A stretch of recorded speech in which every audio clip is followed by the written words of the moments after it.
I guarantee everything in this documentary is real. You know why he's so desperate to shut this film down? Because he knows we found things. Footage, phone calls, conversations he recorded himself, contracts, NDAs, real receipts. But Diddy ain't the only problem. He's just a symbol. This industry is full of people like him smiling in the spotlight while pulling strings and hurting people behind the scenes. I don't make things up. We got Ciroc. Damn, we got all. And y'all want Diddy to come to my room. He ain't even brought no Ciroc. I don't want that old around me. He old ass.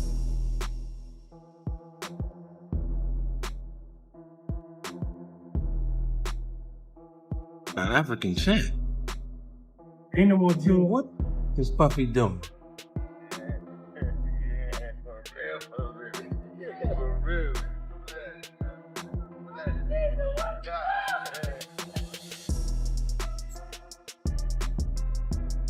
The hip-hop world is buzzing after leaked information revealed surprising details about the relationship between Diddy and Burna Boy, turning what once looked like a strong friendship into a story full of controversy, broken trust, and unanswered questions.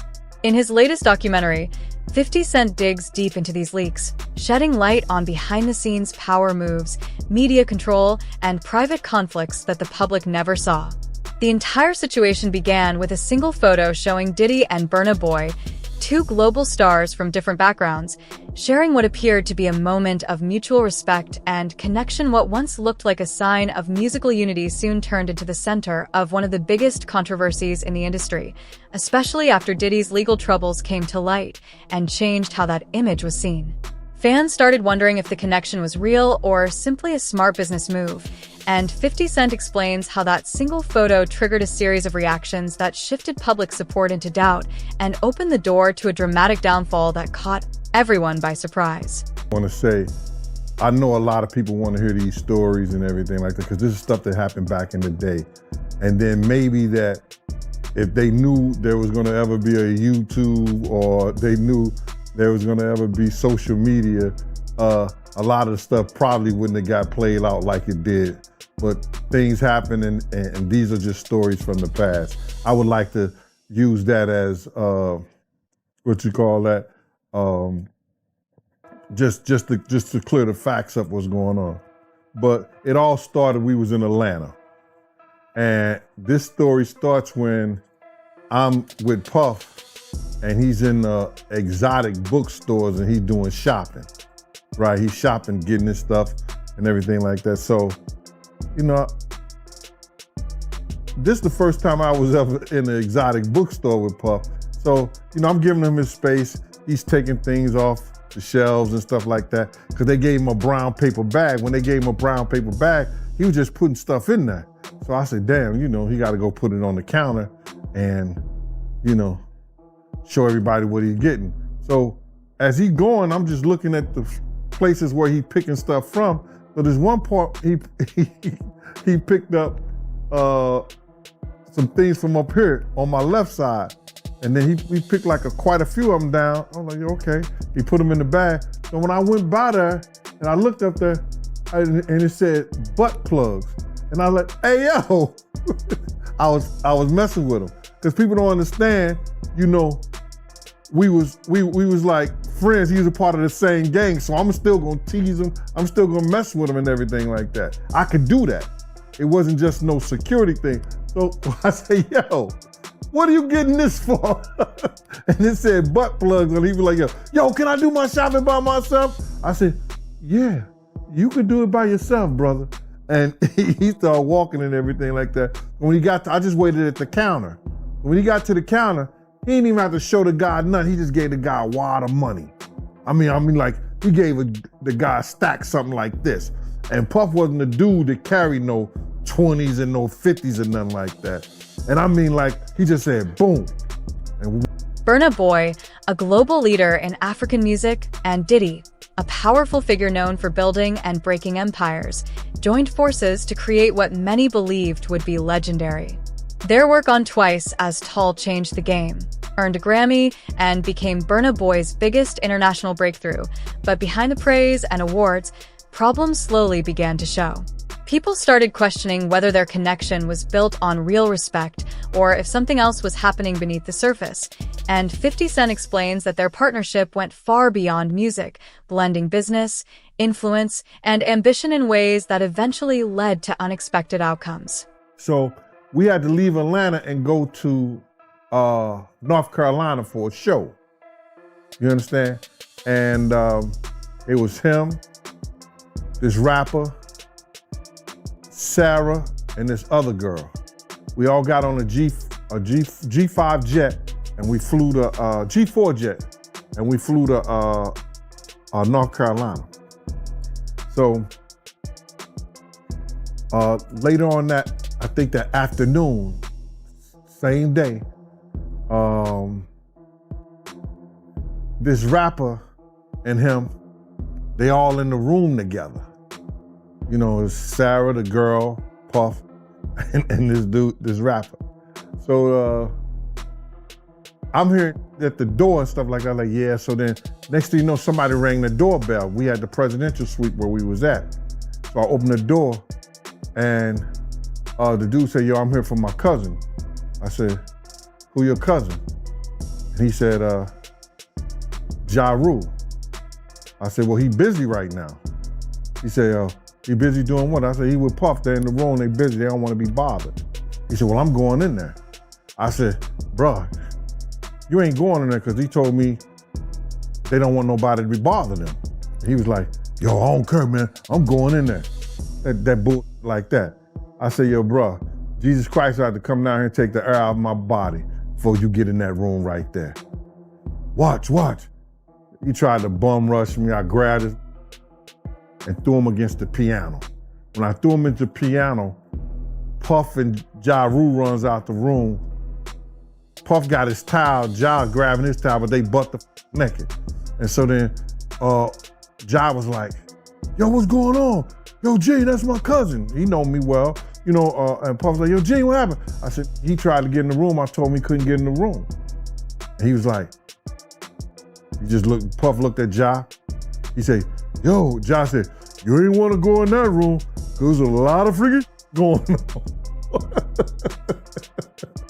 So I was like, oh, he said it was a lot of going on. So that was basically that story, man. You know what I'm saying? They went back in the room. Dude felt a certain kind of way and he left out. So I seen them at the concert the next day and they tried to, you know, form up against me. But my man Frank was like, I told my man Frank, I was like, yo, Frank, put yourself in that position. Somebody trying to get in the room and Ja told you don't let nobody get in the room. What would you do? Now y'all can do whatever y'all want to do, man. But you know I ain't taking no losses. He said, yo, you good, and that was it. Bruh, when Ja said, you don't want to come up in there, a lot of freaky stuff. As talk of a mysterious tape started circulating, the tension around their connection intensified and went far beyond simple rumors, feeling more like a situation ready to explode. Claims of hidden control, questionable deals, and betrayal spread quickly, while Burna Boy chose to stay quiet and avoid responding.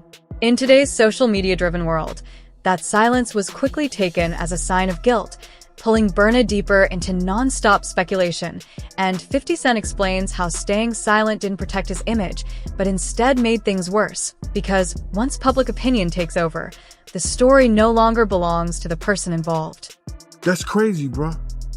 So now, you think certain politicians, you think certain actors, actresses, they drinking, smoking, we know they love pink cocaine. You know they got weed all in the air. They dropping ecstasy pills. They dropping some other kind of sexual pill. Man, do you think he ain't got nobody on tape, bruh? So now, can y'all go get those tapes? If he was blackmailing Cassie and Cassie's mother had to give him $20,000 for her tapes allegedly, you think he ain't bribing nobody else? Or people ain't worried about that that they gotta do business with him? Because they know what they did at the Diddy party. So those tapes was important.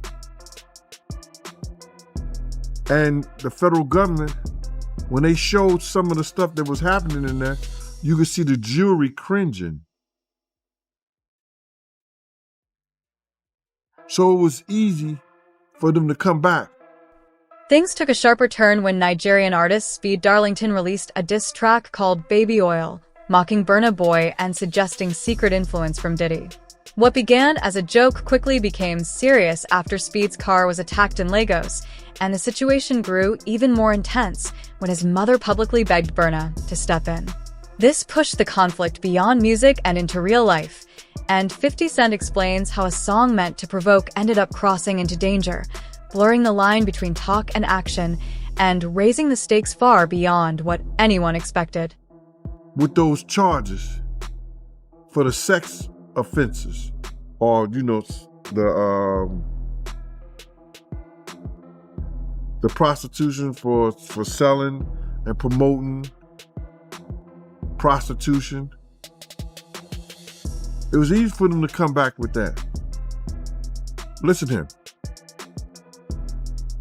Y'all heard the same thing that I heard. When they raided his house, y'all saw the same thing I saw. They took computers, tapes. You think wasn't nothing on those tapes, y'all? You think they didn't log those tapes? Why did they, hold up. Yo, I just caught a jewel. They used the tape that Cassie sent them, that Cassie had. They used the tape that Cassie had that they showed to the jurors. Why do you think they didn't use the tape that they got from Diddy house? Because that would have them had to log that in. It would have been public record. And at one given time, when it's a public record, not this trial, you could go see it. You could go get those tapes, copies of those tapes, because it's public record. When the charges involving sex offenses and promoting prostitution came out, many people felt the response was predictable, especially after seeing the raid on Diddy's house where computers and tapes were taken away. The question everyone kept asking was whether those tapes really contained nothing, or if they were carefully documented and kept hidden. Then a key point emerged. The tape shown to the jury was the one Cassie provided, not the material seized from Diddy's home, because using those tapes would have required them to be officially logged and made part of the public record. Once something enters public record, anyone can access it, request copies, and review it, which explains why those particular tapes were never presented in court. Do they take the massage oil with them when they go? No. They just walk out to people who are being arrested. If you ever seen a person getting arrested and the people being arrested in those brothel houses, do they take out the stuff in the brothel houses? No, they don't. They take the individuals who are being arrested out the brothel houses. For them to take 1,000 bottles of baby oil, it's like that they did not leave one. They left people there, but they ain't leave not one bottle. Nobody needed no baby oil. So my whole thing about it is that there was something in that other than baby oil. That's why they took all the bottles. And 9 times out of 10, if I would give it a wild guess, it was, and like some of the people told me, it was probably that GHB. What's that? I think it's gamma hydrox.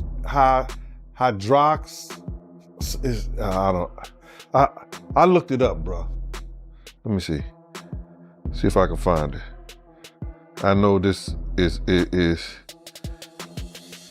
just showing everything like that, but oh no. Let me. Yo, somebody tap dance or sing or do something, you know what I'm saying, while I'm doing this. Oh, here it go right here. is gamma hydroxy butyrate. Behind closed doors, Burna Boy focused on controlling the situation as his legal team rushed to limit the damage, while he released emotional posts on Twitter to push back against the rumors. Instead of calming things down, each message seemed to make people more suspicious, and fans started analyzing his lyrics for hidden meanings that might explain the leaks. Music that was once seen as pure expression began to be treated like proof, putting Burna's career under intense pressure, and 50 Cent explains how his creativity became a risky weapon in a time where every word and move is judged online and nothing escapes public attention. Shit like that going on around us.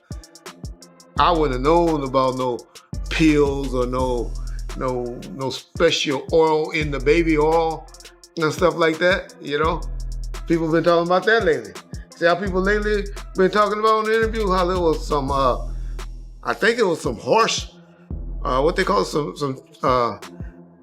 the stuff that they put horse and make them, some type of heart tranquilizer that's put in no baby oil bottles.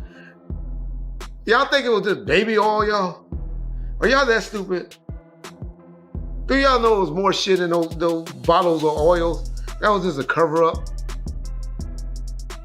Y'all don't realize that there was other stuff in those bottles that made people either go to sleep or get freaky or get horny or something in those bottles that's getting tested. It's not illegal to have baby oil in your house. Why the hell would the police take baby oil? What's illegal about some baby oil? Are y'all that stupid? It's shit that's mixed in that baby oil or in those baby oil bottles. That's how concerned, y'all. Come on, y'all. And these bodyguards keep talking about it.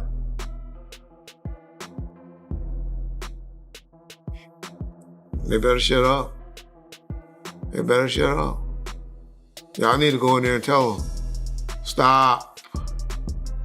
But no, Jay Prince ain't had nothing. Jay Prince ain't had nothing to do with this shit. Jay Prince not a rat, y'all. I don't know. When we talk about executives, somebody asked me in the comment section, what black executive it appears that don't do anything weird. The only person I could think of was Babyface.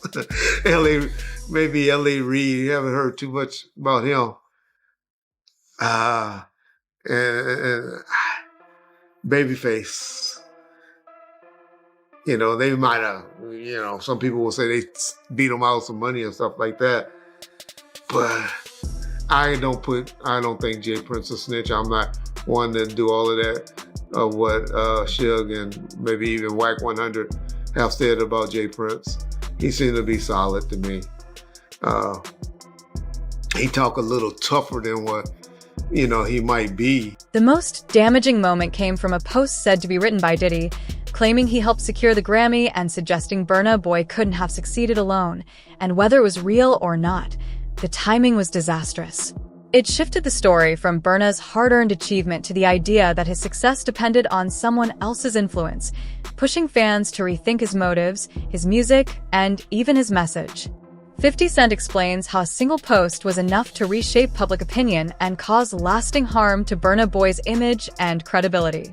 Special K and cocaine. Now see, the cocaine keep you up all night, but unfortunately it gives you limp noodle because of what the blood flow is. So you wants to fuck with a half-hard dick all night. So that's why you had the Viagra, to make sure that the dick involuntarily stays hard while you're numbing your fucking self with the coke. Now see, the ketamine, that's a horse tranquilizer, so that relaxes all your muscles. You could get fucked by 80 fucking ton gorillas. You wouldn't feel a thing. So now, your dick is gonna stay hard, you numbed up, and you high, you got the ketamine in you so you don't feel shit, and then you add the ecstasy to put in the feeling that you've now blocked out, and now you got a party. Freak off cocktail. Yeah. So now, the Tootsie They done skipped all the steps. They condensed it. So you got the cocaine in there, and then you got the ketamine in there, and they say that some of the dealers add the ecstasy in there. Now the Viagra, you still got to take that solo. But with the tipsy, you got all of that. The gay cocktail, off cocktail, in the one thing. And the reason why it's pink is because they put the food coloring in it. They think, he said he think they got it from the Breaking Bad. You remember how they was making the meth, and they made it a special color, so they done that with the Tootsie. Wow. It's the food coloring. You think that... As if you need more. When did high not get high enough? Like, I'm trying to understand. Yeah, to the point where you have to fly it across, like, I need that here tonight. Can you get that here? Like, no... I need that here. You got 3 drugs. Powerful drugs. And food coloring. Shit. Okay. You are numb. You are wired. You pop that Viagra. You a f***ing machine. You anything. You a brick wall, wouldn't even feel it. I'm sure there's footage of that. Like, real rap. Like, that right there is like, that's like, you know, cut me open right now, man. I ain't even gonna bleed. Like, it's wild. Like, this Tootsie shit. Now I see how Young Miami can take all that pressure. She on the Tootsie. They be thinking these is over here like killing the game. They don't feel nothing, that's why they do it. As Diddy dealt with legal troubles and Burna Boy stepped back from the public eye, questions arose about whether Burna was just caught in the chaos or part of something bigger. Fame, it seems, doesn't bring freedom. It's a test of survival, and the truth is often hidden, making it easier for people to believe the story they're told rather than what actually happened. 50 Cent highlights that fame isn't a reward but a trap, and even stars like Burna and Diddy faced serious consequences for living in the spotlight. So who's next? Y'all don't see the lineup? Yeah, we see the lineup. I'm just waiting to see who's next. Jay-Z is setting Diddy up. Why is everyone having such a hard time?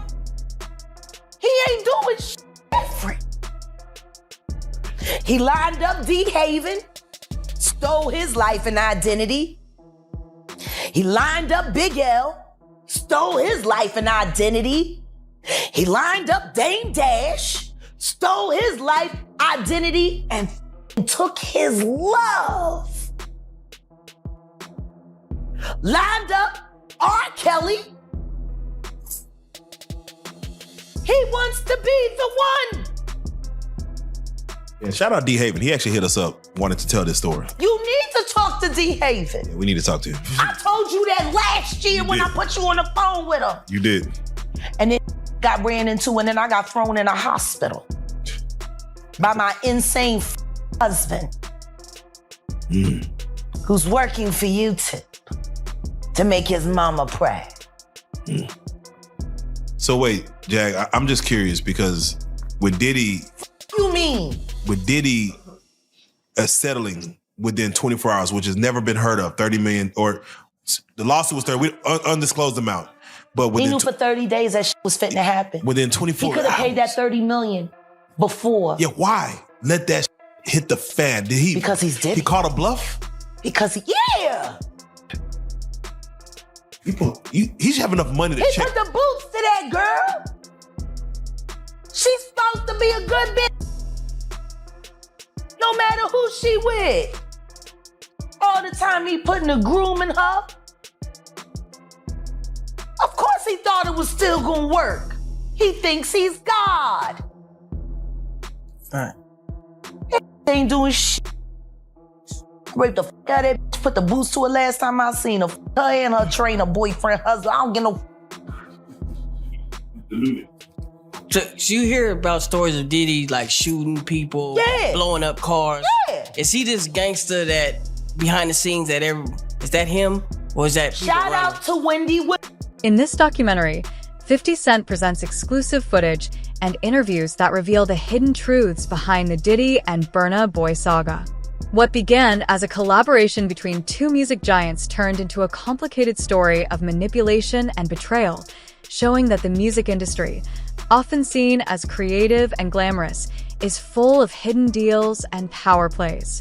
50 Cent explains how the industry shaped Burna Boy's rise and contributed to Diddy's struggles, while the film also goes beyond their story to explore the wider entertainment world, highlighting the intense power struggles, secret negotiations, and sacrifices artists face to achieve success. Through revealing interviews and shocking disclosures, 50 Cent uncovers the real cost of fame, showing that what the public sees is often only part of the story.